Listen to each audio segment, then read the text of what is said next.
মুঠোফোন থেকে শুরু করে নিত্যদিনের ব্যবহার্য ইলেকট্রনিক্স পণ্য কিংবা হাল আমলের কৃত্রিম বুদ্ধিমত্তা সবকিছুর পেছনে ছোট যে যন্ত্রাংশটি বড় ভূমিকা রাখছে সেটি সেমিকন্ডাক্টর। বিশ্বব্যাপী পণ্যটির চাহিদা এতটাই বেড়েছে যে এনভিডিয়া $4 ট্রিলিয়ন কোম্পানি হওয়ার পথে বড় ভূমিকা রেখেছে এই চিপসেট।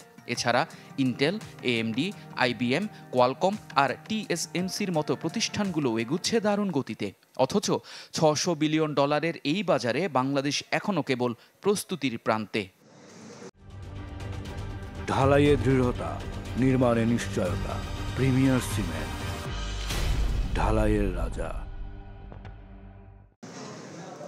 বাংলাদেশের পণ্যটির সম্ভাবনা নিয়ে ব্যাপক আলোচনা হলো দুযুগের বেশি সময় ধরে বন্দি কেবল ডিজাইন তৈরিতে, যার মাধ্যমে আয় আটকে আছে মাত্র $6 মিলিয়ন।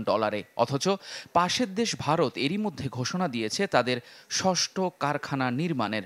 সংশ্লিষ্টরা বলছেন কেবল ডিজাইনে আটকে থাকলে অগ্রগতি হবে না খুব বেশি। এখানে আমাদের হিউজ স্কোপ, এটা একটা বিরাট একটা industry, right now about $650 billion industry. এটা 2030-তে $1.2 ট্রিলিয়ন ইন্ডাস্ট্রি হবে। সো এখানে যদি আমরা ঢুকতে না পারি তাহলে তো আমরা ক্ষতিতে পড়ে যাবো, আমরা পিছিয়ে যাবো, অন্য দেশ আসবে। সেমিকন্ডাক্টর খাতে বিনিয়োগের অন্যতম প্রতিবন্ধকতা নিরবচ্ছিন্ন বিদ্যুৎ সরবরাহ। এছাড়া দক্ষ জনবল ও কার্যকর প্রশিক্ষণও গুরুত্বপূর্ণ, যা কেবল নিশ্চিত হতে পারে বিদেশি বিনিয়োগের মাধ্যমে। কিন্তু সেখানেও সার্বিক পরিবেশ নিয়ে চিন্তিত খাত সংশ্লিষ্টরা। আমি আশাবাদী গ্রোথ আমাদের হবে, এবং কি রেটে গ্রোথ হবে এটা ডিপেন্ড করছে অনেক কিছু গভর্নমেন্টের উপরে। গভর্নমেন্ট বলে পলিসি, অল দোজ থিংস। আমার তো প্রায় 18 বছর 20 বছর মতো হয়ে যাচ্ছে এখানে।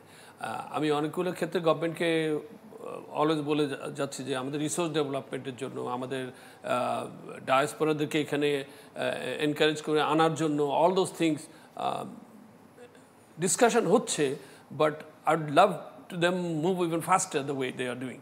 সেই জিনিসটা মানে গ্রোথ হবে, growth there is no question about, যেহেতু world has a demand and growth হবে। এ খাতে বিনিয়োগে দীর্ঘমেয়াদে কর অব্যাহতি সুবিধা দিচ্ছে সরকার।